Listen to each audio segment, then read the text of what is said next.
আজকে সকাল সকাল আরবিআই গভর্নর সঞ্জয় মালহোত্রা কাকু রীতিমতো আমাদের সবাইকে চমকিয়ে দিয়েছেন। তার কারণ অনেকেরই এক্সপেকটেশন ছিল যে 0.50 বেসিস পয়েন্টের রেপো কাট হবে, কিন্তু তার সঙ্গে সিআরআর কাটটা যে এত বেশি হবে, 1%-এর সিআরআর কাট সঙ্গে দিয়ে দেবে, এটা কেউ ভেবে উঠতে পারেনি। এবং ওনার একটা স্পষ্ট যেটা বার্তা, যেটা মার্কেটকে উনি দিয়েছেন, যে আমাদের তরফ থেকে আমরা যা করব কোনো ঢাকঢাক গুড়গুড় নেই, আমাদের যে অ্যাকশান নেওয়ার আমরা সেটা স্ট্রেট নিয়ে নিলাম। এরপরে কিন্তু এই মুহূর্তে আমরা কিছু ভাবছি না। আপাতত এই যে লিকুইডিটিটা ইনজেক্ট করার কথা আমরা ভেবে রেখেছিলাম, সেটা একবারে সবার সামনে খোলাখুলিভাবে দিয়ে দিলাম।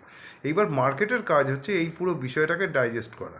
তার কারণ বাজেটটাও যেমন হয়েছিল তাতে কিন্তু বাজারে লিকুইডিটি ইনজেক্ট করার জন্য বাজেটটা হয়েছিল, যার ইম্প্যাক্ট 5-6 মাস পর থেকে পড়ার কথা, এবং বাজেটের 5-6 মাস পর থেকে কিন্তু বাজারে ইম্প্যাক্ট পড়া শুরু হয়েছে।